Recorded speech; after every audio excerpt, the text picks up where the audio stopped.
Late in the summer of 1977, an historic mission of exploration was launched.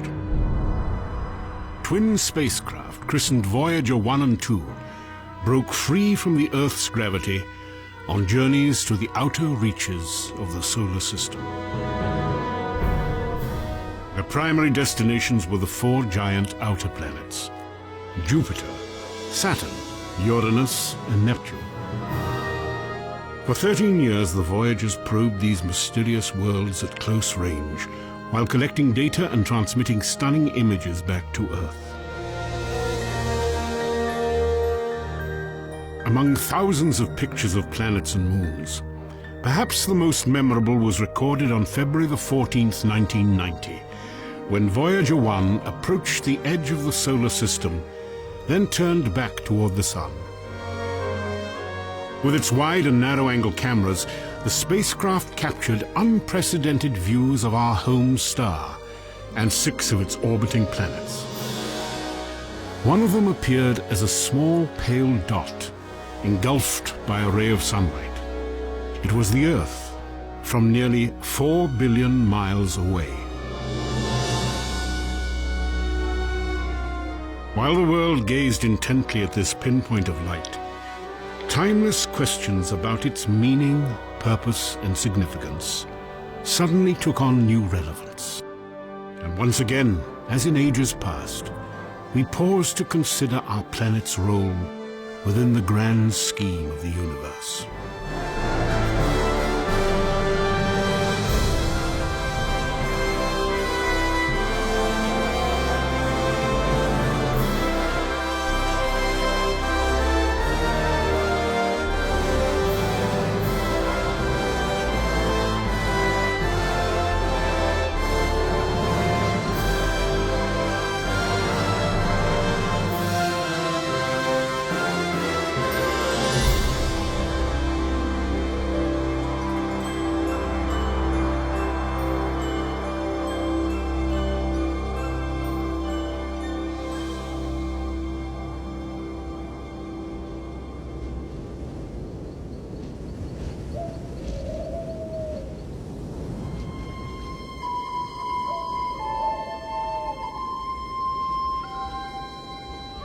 The mystery of the Earth's significance in the universe has challenged philosophy and science for more than 2,000 years.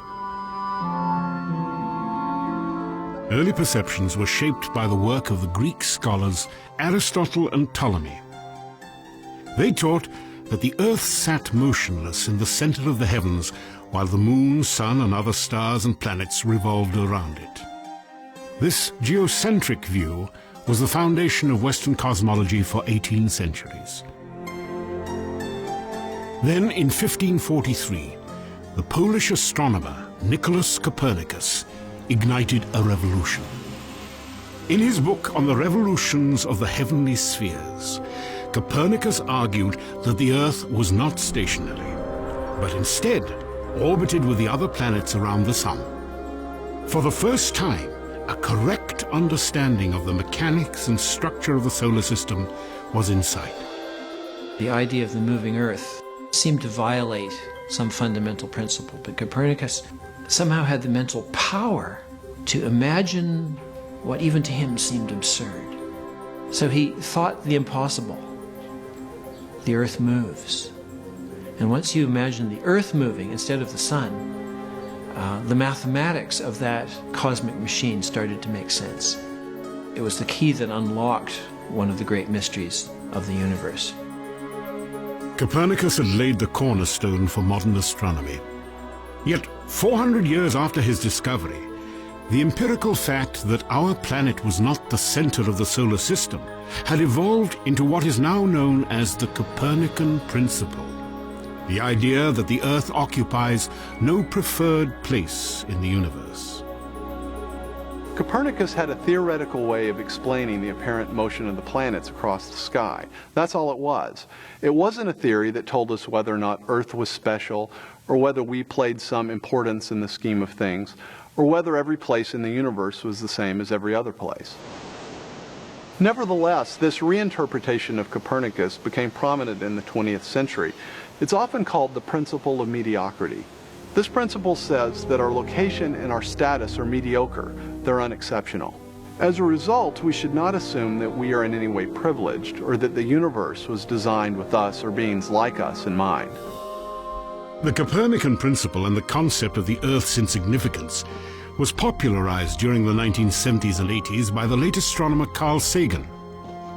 In his best-selling book, Pale Blue Dot, Sagan wrote, "Because of the reflection of sunlight, the Earth seems to be sitting in a beam of light, as if there were some special significance to this small world. But it's just an accident of geometry and optics. Look again at that dot. That's here. That's home. That's us. Our posturings, our imagined self-importance, the delusion that we have some privileged position in the universe are challenged by this point of pale light. Our planet is a lonely speck in the great enveloping cosmic dark."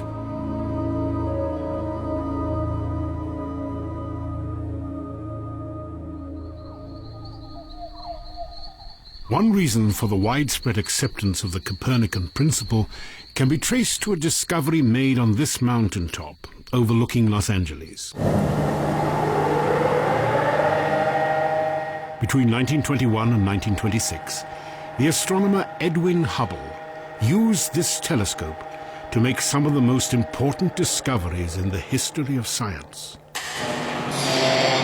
Through the window of the Mount Wilson Observatory, Hubble unveiled the true magnitude of the universe.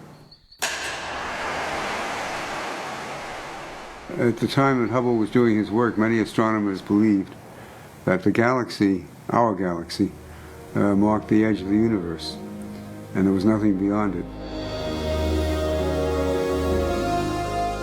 Edwin Hubble altered this perception of the universe when he used the most powerful telescope of his day to photograph indistinct objects in space. Long thought to be nearby clouds of gas and dust, Hubble determined that these patches of light were actually individual galaxies, many as large or larger than our own Milky Way. The implication in what he found was that the universe consists of, indeed, billions of galaxies, each with many billions of stars and planets. And it was a universe with a wealth of numbers and variety that transcended the imagination of both layman and astronomer. He, in effect, enlarged the boundaries of the universe. Edwin Hubble revealed that the Milky Way galaxy, encompassing more than 100 billion stars, including our sun, was a mere pinpoint of light in the universe. When Hubble found that there were many galaxies, we saw that our galaxy was nothing distinguished at all, just one ordinary galaxy among billions. And that's the ultimate extension of the Copernican principle. More than 80 years have passed since Edwin Hubble's discovery.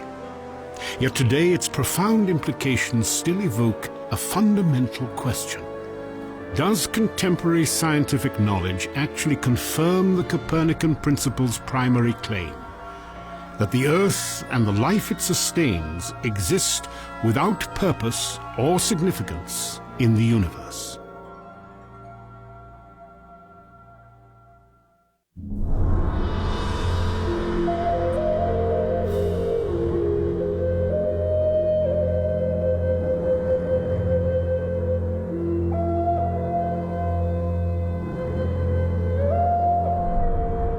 An outgrowth of the Copernican principle is the belief that habitable planets and complex life are abundant throughout our galaxy and the rest of the cosmos.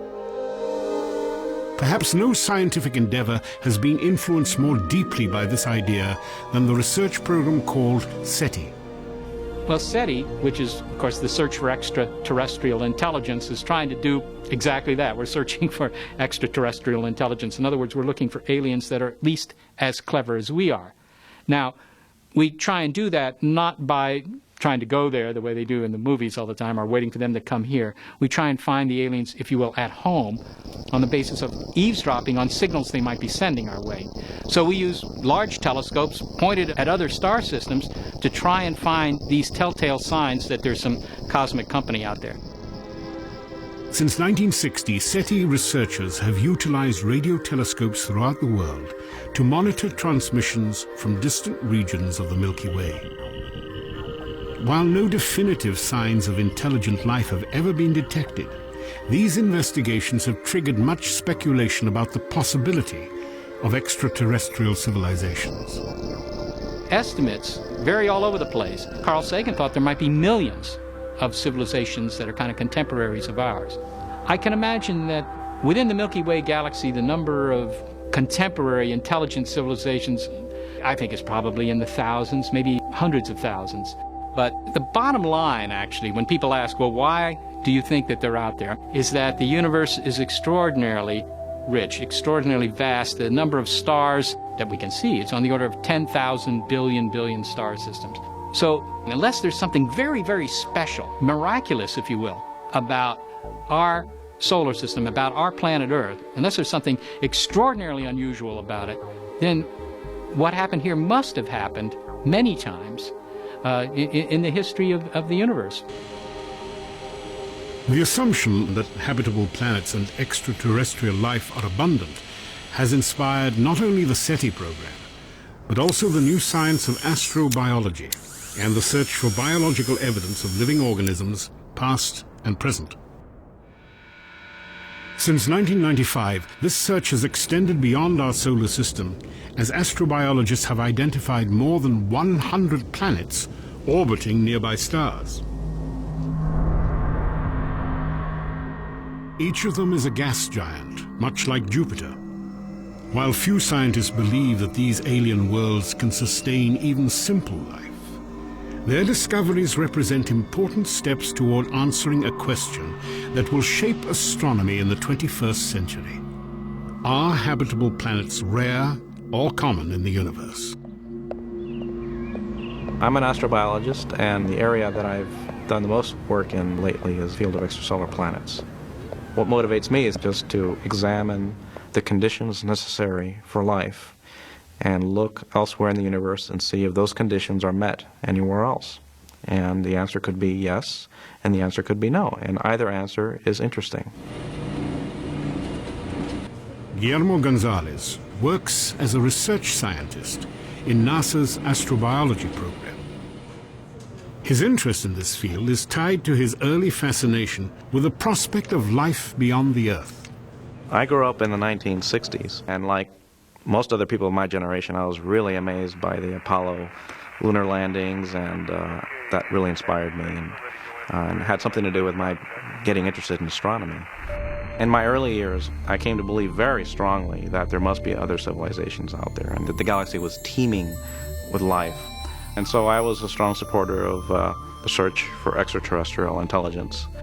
My belief wasn't based on any real hardcore scientific arguments. It was just the impression that I had that the galaxy was such a big place.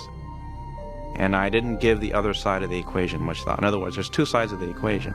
There's the number of stars, the number of trials, if you will. But the other side is the factors. It takes a lot of factors to have a habitable planet in a planetary system. For Gonzalez and other astrobiologists, these factors, required for the Earth's habitability, became the focus of extensive research. We've demonstrated in dozens of different ways the laws of physics and chemistry that pertain in a laboratory anywhere on Earth apply anywhere in the solar system, apply anywhere in the galaxy, and in many cases out to the most distant galaxies that we can see. There are indeed unchanging physical laws in the universe that apply to the entirety of the universe, that they're not localized to one place. This consistency in the laws of physics and chemistry has led many researchers to conclude that the factors necessary for complex life on Earth are also the best parameters in the search for habitable planets elsewhere in the universe. Most serious discussions about these factors begin with the same prerequisite: liquid water. All the searches that are being done for life elsewhere, their starting position is a terrestrial class planet with water. It is now widely recognized that the chemical properties of water are exquisitely suited for carbon-based life.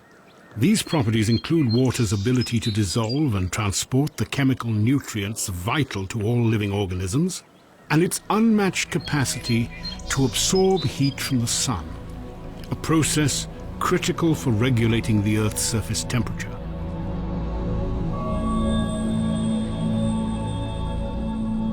In liquid form, water is an extraordinary substance, and its existence hinges upon another factor essential to complex life: a planet's distance from its home star.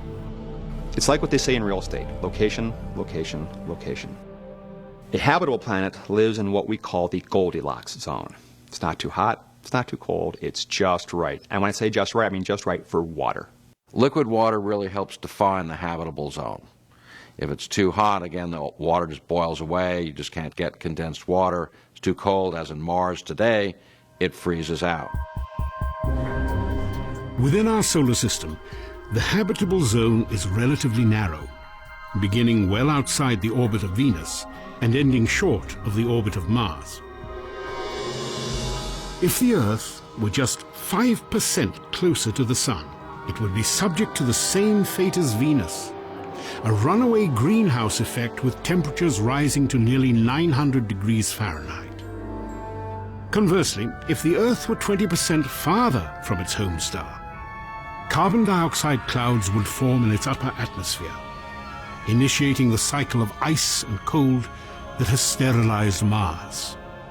The presence of liquid water is a necessary condition for life, but it's not a sufficient condition. After all, there may be liquid water under the frozen surfaces of Mars and Jupiter's moon Europa, but there's very little chance that complex life exists in either of these places. You see, contrary to what the Copernican principle might suggest, the recipe for life is much more complex than just add water. If a recipe for a planet capable of supporting complex life really did exist, then what ingredients beyond liquid water might be required? The list of necessary factors continues to grow. We live on this paper-thin crust. If the Earth's crust were significantly thicker, then plate tectonic recycling could not take place. The Earth's crust varies in thickness from about 4 to 30 miles. It consists of more than a dozen tectonic plates that are in constant motion. This dynamic geology regulates the planet's interior temperature, recycles carbon, mixes chemical elements essential to living organisms, and shapes the continents. Deep within the Earth's interior, the movement of liquid iron generates a protective magnetic field essential to complex life. If our planet was smaller, its magnetic field would be weaker, allowing the solar wind to strip away our atmosphere, slowly transforming the Earth into a dead, barren world much like Mars.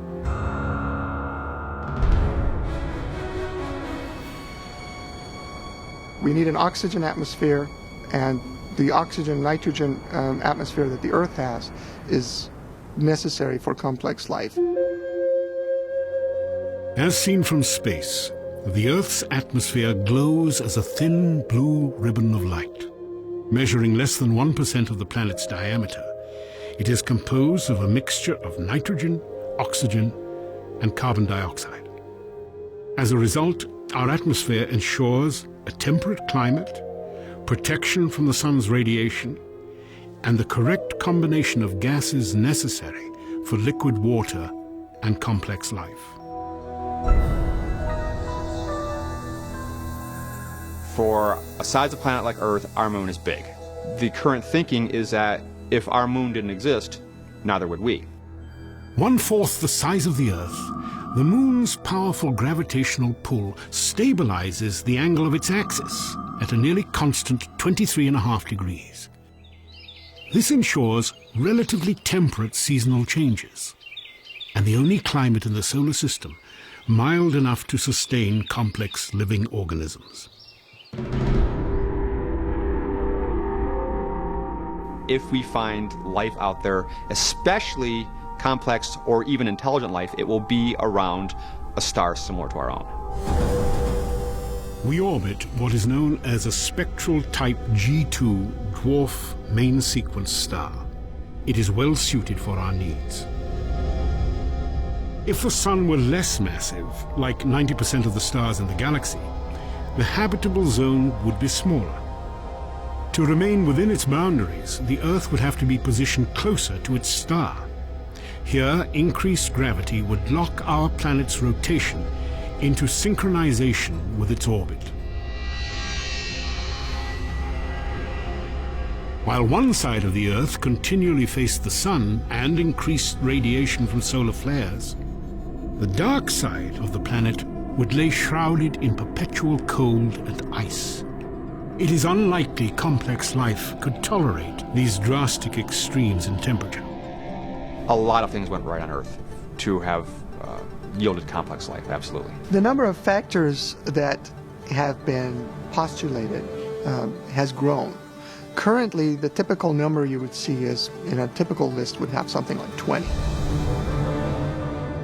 We find that we need to be at the right location in the galaxy, that we're inside the circumstellar habitable zone of a star, that we're in a planetary system with giant planets that can shield the inner planets from too many comet impacts, that we're orbiting the right kind of star that's not too cool or not too hot, that we're on a planet that has a moon that can stabilize the tilt of its axis, that we're on a planet that's a terrestrial planet, a planet that has a crust that's just thick enough that it can maintain plate tectonic activity, but it has enough heat in its interior that it's still circulating its liquid iron core so it can generate a magnetic field, that it has an atmosphere that has enough oxygen to allow for complex organisms to survive, that it has enough water and enough continents to allow for the diversity of life or an active biosphere that you need to support complex creatures such as ourselves.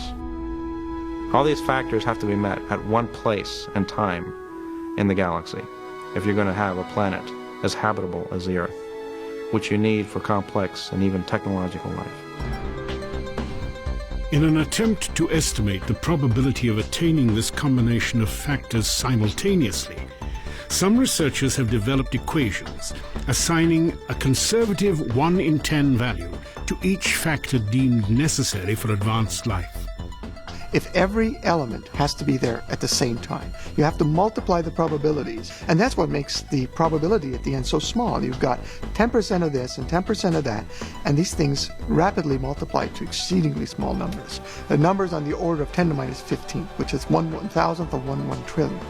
And it's a number like that that you have to compare to the 100 billion stars that are in the galaxy. 100 billion is a very large number, but 1,000th of a trillionth is much, much smaller. On their face value, these probabilities are speaking. What they're telling us is this can't happen, or this is very unlikely to happen in the galaxy. And that's where the evidence is pushing us. There are many probabilistic resources in the galaxy, but on the other side of the coin are all these factors that you need. You have to get just right in order to have just one habitable planet like the Earth. And that leads me to conclude that yes, we're rare in the galaxy. While a growing body of scientific evidence may support this hypothesis, does the possibility that our planet is rare within the galaxy imply anything about its significance? Recently, astronomer Donald Brownlee considered this question in the best-selling book Rare Earth: Why Complex Life is Uncommon in the Universe. There's a general feeling that nature wants to make Earth-like planets, and that naturally that life will evolve on them and naturally evolve to something like us. And yet the conditions, the environmental conditions on the planet that would allow more complex creatures similar to people or plants and animals is very rare. And so we wrote the book Rare Earth to point out that the Earth is actually a rather special place.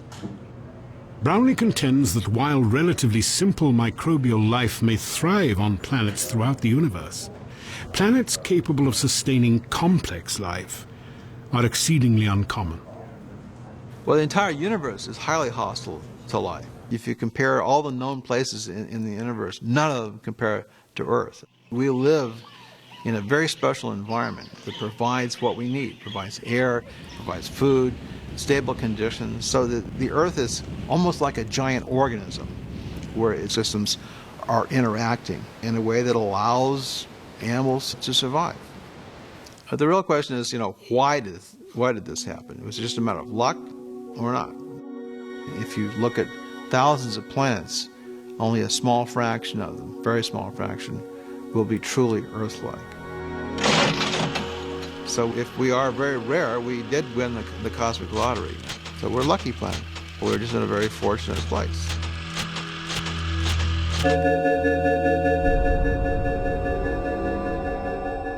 When you consider chance as an explanation for a planet like Earth, you have to look at it in the context of the universe as a whole. While the odds appear astonishingly small that you'd get all the right ingredients to support complex life at this one place in the galaxy, you have to keep in mind that our galaxy is just one of perhaps 100 billion galaxies in the observable universe. Still, logically, I think you have to ask yourself, what if this convergence of factors didn't come about as the result of simply a cosmic lottery or a mere fluke or luck, but what if it's the result of some larger underlying purpose or design? And if the Earth does exist for a purpose, is there any way that we could tell? On October the 24th, 1995, a rare natural phenomenon unexpectedly triggered a unique search for an answer.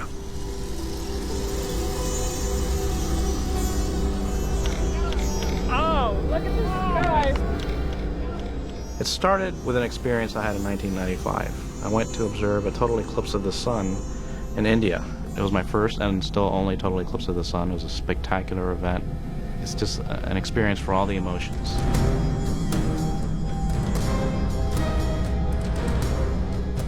Either astronomers who can understand the whole phenomenon, can predict it to within a second of time anywhere on the Earth, or a local native, are equally in awe and reacting in the same way to this incredible phenomenon. It really left a big impression on me. For 51 unforgettable seconds, Guillermo Gonzalez and thousands of others looked on in wonder at this rare astronomical event. Gonzalez would later reflect upon both the mysterious beauty he had witnessed in the North Indian skies and the factors that had made it possible. Fabulous! Fabulous! The requirements for producing a total eclipse of the sun are a luminous body, in our case the sun, an eclipsing body, in our case the moon, and then an observer platform, in our case the surface of the Earth, and they all have to be in a straight line in space. The apparent size of the moon in the sky has to be almost exactly the same as the apparent size of the sun in the sky. They're both about half a degree. The sun is 400 times bigger than the moon, but it's 400 times further away.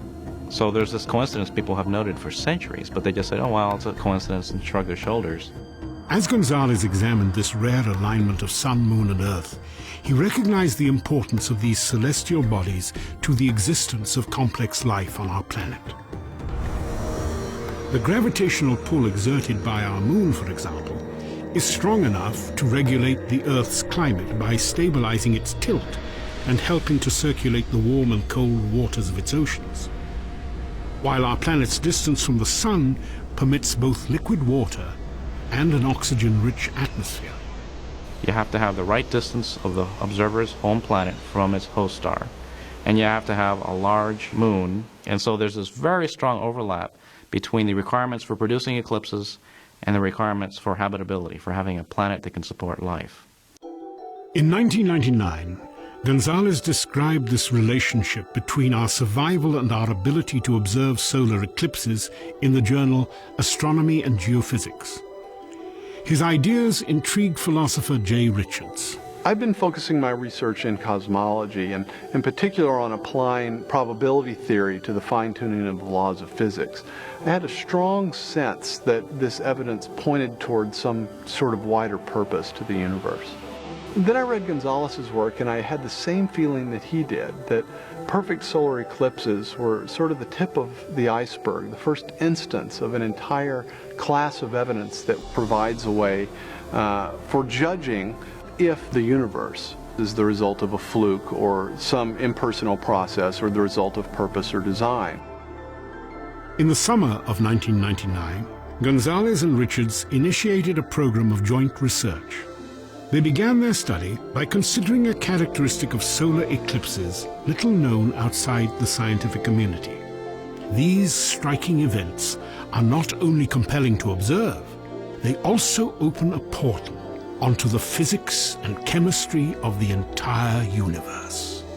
Really, you can think of eclipses as a giant natural experiment set up that allows us to observe a part of the sun that's critical towards understanding how its light is produced in its atmosphere. The fact that the Earth is going around the sun and the moon is around the Earth, and the sizes and the distances between the Earth and the moon and the sun are just so to give you a perfect solar eclipse is a wondrous thing, because it allows us to measure the constituents of the upper layers of the sun's atmosphere. During a solar eclipse, the moon fits so perfectly over the sun that it shields its blinding light, providing astronomers with a view of the star's atmosphere otherwise impossible to experience. At the moment of totality, the pinkish arc of the chromosphere, the atmosphere's innermost layer, becomes visible, and with it a rainbow-like band called the flash spectrum appears when the sun is viewed through a prism. The eclipse of 1870 led to an understanding of the structure of the sun's chromosphere and the discovery of helium, the second most abundant element in the universe. The spectrum is probably the single greatest source of information about a star. And it was during a couple of historic eclipses in the 19th century that astronomers figure out how the spectrum of the sun is produced.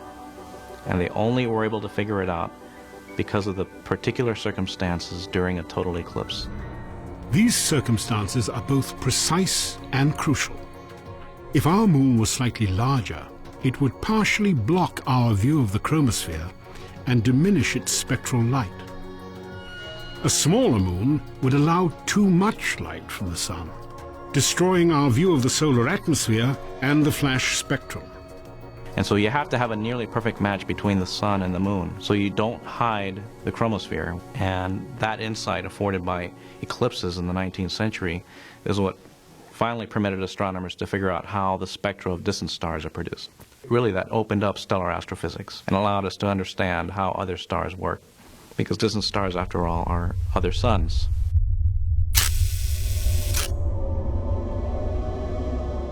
The relationship between eclipses and scientific discovery was also revealed in the spring of 1919. On May the 29th, research teams headed by British astronomer Arthur Eddington photographed the Sun and adjacent stars in the Hyades star cluster during the darkness of totality.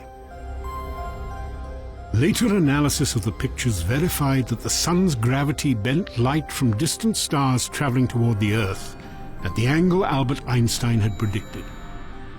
Einstein's theory of relativity, an idea that revolutionized our understanding of the universe, had been confirmed during a total solar eclipse. And that experiment was only possible because the stars become visible during a total eclipse. They're very important in the history of science. And the best place in the entire solar system to view solar eclipses is from the surface of the Earth. I've actually calculated the circumstances for eclipses from all the other planets and all the other moons, about 65 of them, the major moons. And it's an amazing coincidence. The one place that has observers is the one place that has the best eclipses. Within the gossamer light of a solar eclipse, Gonzalez and Richards recognized a fascinating connection between the factors necessary for complex life and scientific observation. But was this merely an isolated fluke of nature, or a glimpse at a principle and a purpose fundamental to the universe as a whole?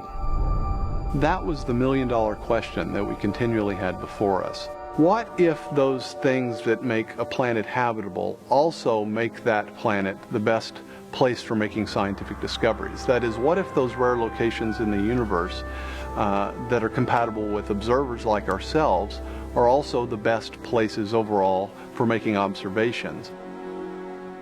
For 3 years, Richards and Gonzalez meticulously tested their idea against evidence gathered from a wide range of scientific disciplines. In the 2004 book, The Privilegied Planet, they published their hypothesis. The same narrow circumstances that allow us to exist also provide us with the best overall setting for making scientific discoveries. In the book, we detail more than a dozen examples of this correlation between life and discovery. And these aren't quirky, marginal examples. Each treats a condition critical to its respective scientific field. Some deal with remote things, like the nature of galaxies. Others are much closer to home. While a perfect solar eclipse was the catalyst for Gonzalez and Richards' hypothesis, their observations would never have been possible without another, more familiar example of the correlation between life and discovery: the atmosphere of the Earth. It's striking when you see pictures of the Earth from the Apollo missions or other spacecraft, and you see this very thin layer of the atmosphere surrounding the Earth that sustains all the life that we know on Earth. And so you need a certain mix of elements to support a complex biosphere like ours. Not just any atmosphere will do. Our appreciation of the Earth's atmosphere has increased significantly during the last 40 years as exploratory spacecraft have probed the solar system. These missions have confirmed that within the Sun's family of more than 70 planets and moons, the Earth is one of 7 bodies enveloped by a thick canopy of gas. Yet among these 7, only the Earth's atmosphere can sustain complex life. And only the Earth's atmosphere is transparent. It's an atmosphere that's made up of mostly oxygen and nitrogen with very little carbon dioxide and very little other carbon compounds or atoms in the atmosphere that gives you a transparent atmosphere. If we had too much carbon in the atmosphere, we get hazes, organic hazes in the atmosphere, like you see on the large moon Titan, for example. The dense shroud of gas that blankets Saturn's largest moon resembles the atmospheres surrounding Neptune, Uranus, Saturn, Jupiter, and the greenhouse cauldron of Venus. None of these alien worlds know the stars, or even offers a clear view of the sun. Now, of course, if you were suddenly transported to Titan or Venus or to one of the outlying gas giant planets, the lack of a clear view of the universe wouldn't be much of an issue because you'd be dead. But that's precisely the point. If we're right, if the conditions for habitability and scientific discovery appear in the same places, then you're going to get conditions like you do on Earth, an atmosphere that sustains complex life like ourselves and also enables scientific discovery of the universe around us. The virtues of such an atmosphere are continually tested. As the Earth moves through space, it is bombarded by radiation from throughout the universe. This radiation is emitted by the Sun and other celestial objects, including supernovas and distant galaxies. It reaches our planet in wavelengths described as gamma, X-ray, ultraviolet, visible, infrared, microwave, and radio. Together, they comprise the electromagnetic spectrum. Almost all of these wavelengths are invisible to the eye and either lethal or useless to organic life. Yet within this spectrum of frequencies, a thin sliver of radiation proves essential to plants, animals, and human beings. In other words, there's really just a very narrow part of the electromagnetic spectrum that's going to be useful for living processes like photosynthesis. It's not as if life could have evolved to use gamma radiation or X-ray radiation or something like that. There's really just a narrow part of the spectrum that would be useful to life processes. Well, as it turns out, that's also the same narrow part of the spectrum that is the most informative about the various structures that we discover in the universe around us. These specific frequencies that enable plants to manufacture food and astronomers to observe the cosmos represent less than 1/trillionth of a trillionth of the universe's range of natural electromagnetic emissions. Fortunately, it is the type of light our sun produces in abundance, and that most easily penetrates the filtering shield of our atmosphere to reach the surface of the Earth. It's a remarkable coincidence that the kind of atmosphere that's needed for complex life like ourselves does not preclude that life from observing the distant universe. It's a surprise. It's something that you wouldn't expect just chance to produce. Why would the universe be such that those places that are most habitable also offer the best opportunity for scientific discovery?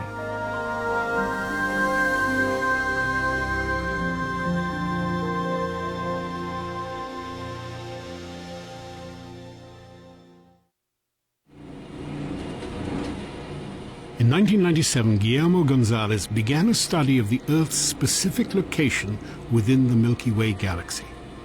It would eventually lead him to more evidence of a correlation between life and discovery.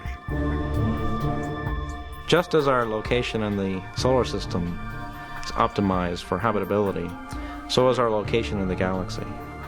We inhabit a spiral galaxy, which means it's highly flattened. It has a spherical bulge in the center and has spiral arms. And we live about halfway between the center of the galaxy and the edge. Working closely with astrobiologists Peter Ward and Donald Brownlee, Gonzalez compared our position in the Milky Way to other regions within an often hostile galaxy. The galaxy has a lot of dangers. And perhaps the most dangerous place in the galaxy is the galactic center. Well, in the center of the galaxy, this density of stars is very high, and there are more supernovas and stuff. And there are things that could harass life right in the dead center regions of our galaxy. You also have the giant black hole at the very center of the galaxy. And if it were to have a close encounter with a star passing near it, it would rip it to shreds and form an accretion disk around it and emit lots of radiation, particle radiation and electromagnetic radiation, gamma rays, X-rays.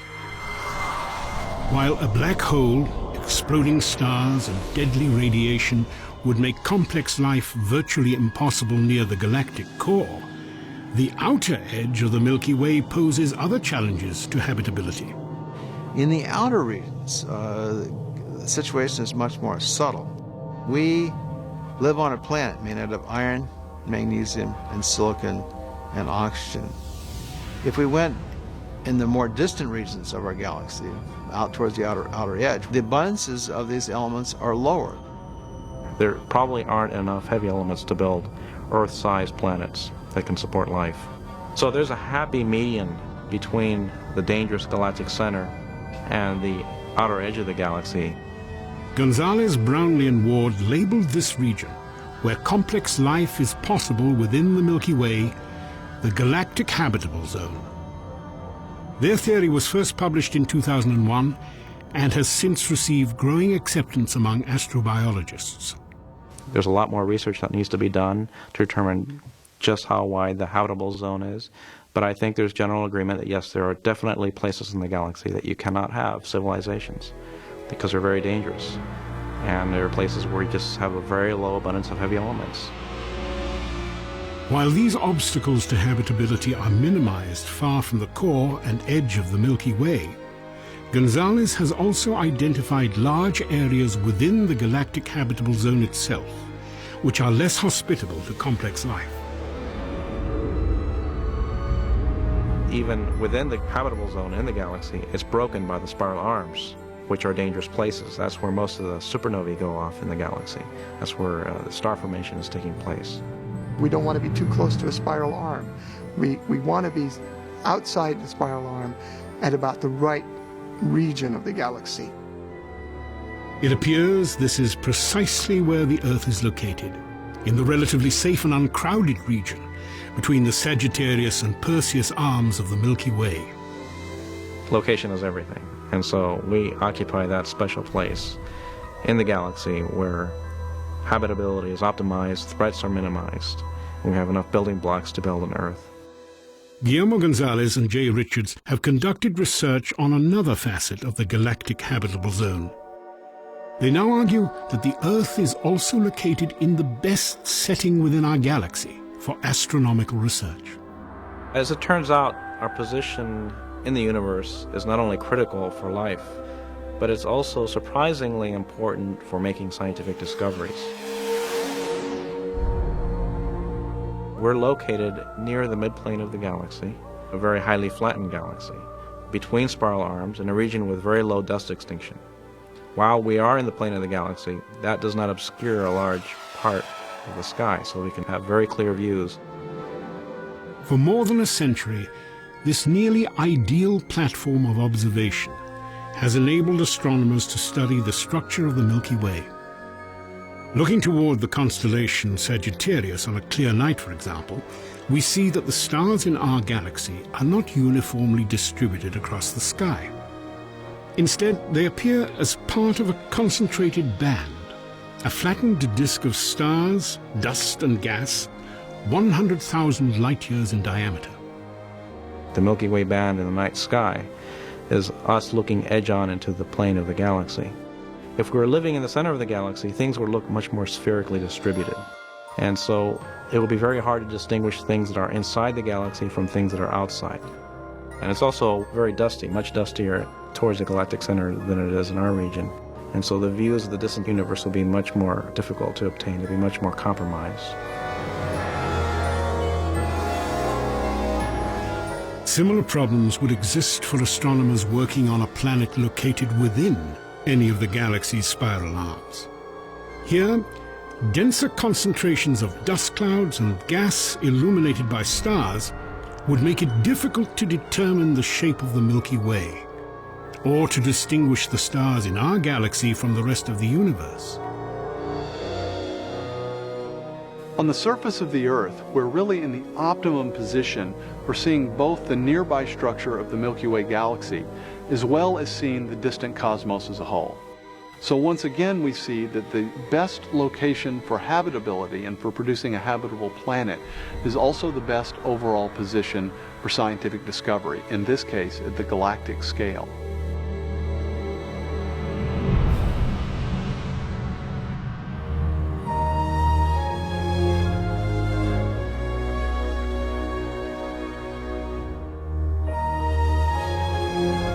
For centuries, the fact that we can discover things about the universe has really been something of a mystery. Why would beings like ourselves be able to discover a universe like this?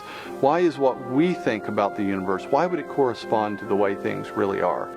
Our ability to discern and understand the universe is a fundamental part of what makes the universe tick, so that we're linked into it. This isn't just a sort of an accident, a trivial little byproduct. It is something that is linked to the great cosmic scheme of things. Now, I've no idea how that linkage works, why it's there, or anything of that sort, but I'm very, very struck by the fact that we can understand the universe in such exquisite detail and at such a deep level. The spectacular progress of modern astronomy and physics is the product of a universe accessible to the human eye and mind. It is a universe governed by laws and forces that literally hold our planet Earth and the entire cosmos together, and are finely calibrated to allow for both complex life and scientific discovery. If you didn't have something like gravity that pulled matter together, you would never get planets, you wouldn't get stars, you wouldn't get any complex organisms. If you didn't have the strong nuclear force, there would be nothing to hold protons and neutrons together in the nucleus. And so you wouldn't have any atoms, so no chemistry. If you didn't have the electromagnetic force, you would have no bonding between chemicals.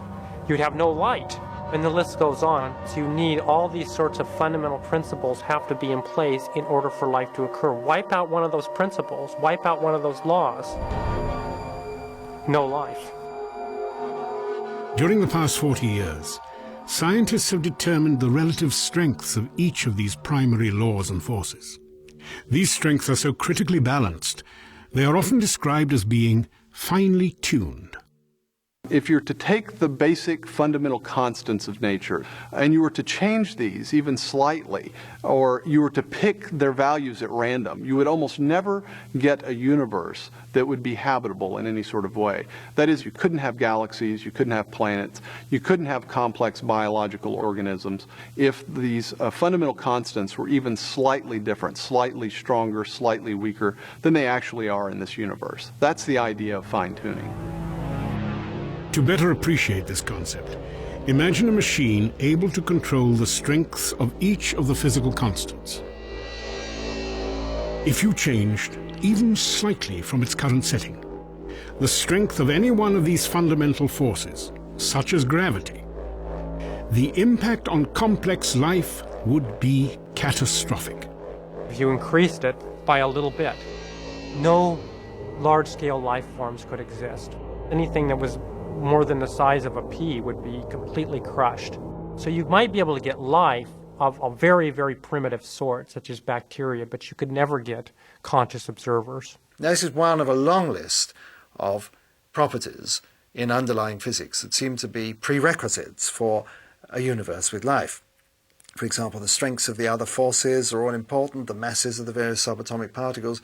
If all of these things were even a little bit different, then life, certainly life as we know it, could not exist.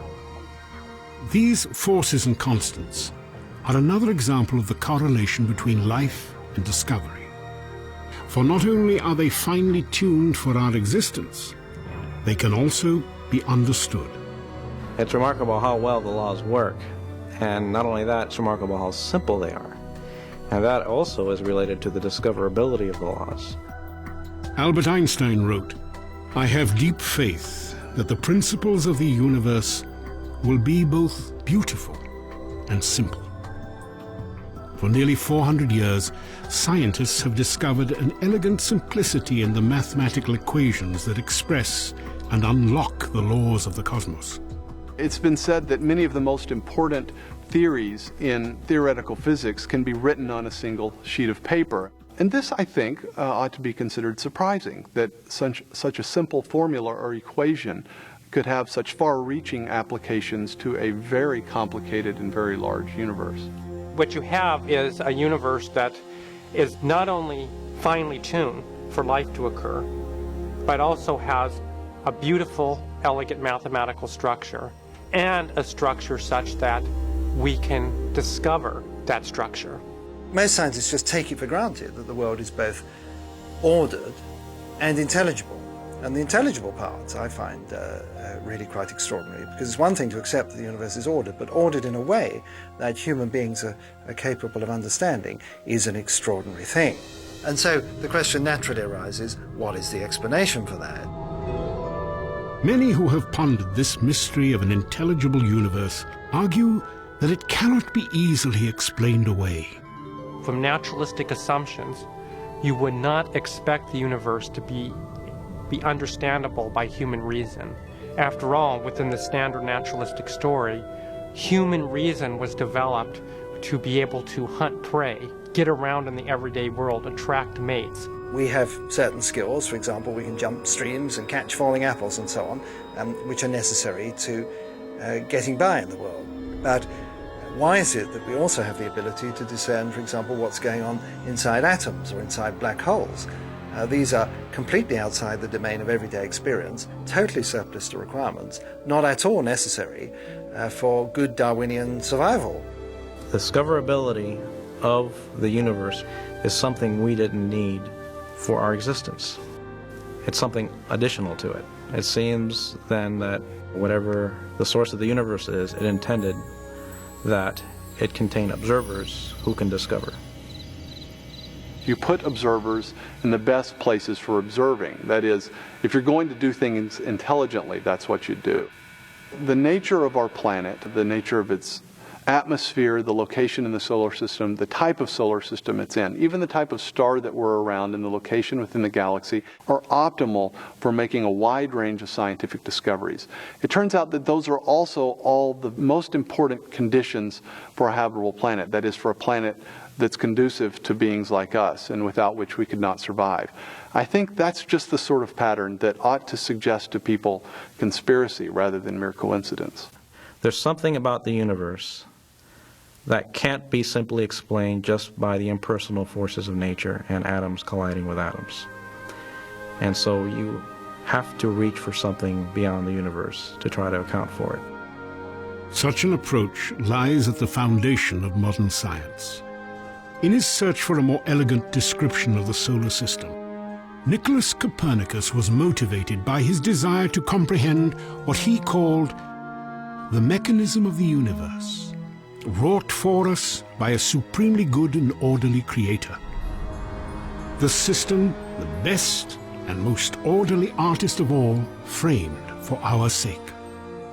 And so he imagined this analogy of a workman, a craftsman, making something that worked well and was beautiful. And that analogy, it wasn't one of his conclusions, that analogy was one of his assumptions. The founders of modern science, like Copernicus and Kepler and Galileo and Newton himself, believed that the universe was the product of a mind, that it was intelligible to beings like ourselves because the universe itself was the product of an intelligent being. They were driven by this notion that this was essentially a theological quest. They were uncovering God's handiwork in the way the world worked. I mean, what a thought that we can glimpse the mind of God. We can actually figure out how God put the universe together. There's a hidden subtext in nature which can be exposed through this procedure we call science. Though most scientists no longer think in such explicitly theological terms, recent evidence may again point to an Earth far different from the contemporary image of a pale blue dot lost in a cosmic sea.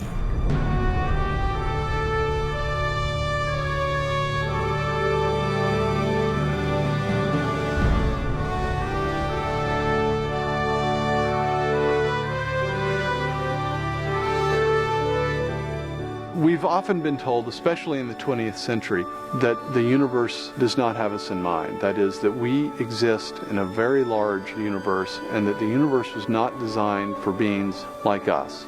We are simply life that happened to come about on a tiny little planet surrounding a tiny insignificant star in a run-of-the-mill galaxy within a very large universe that was not intended.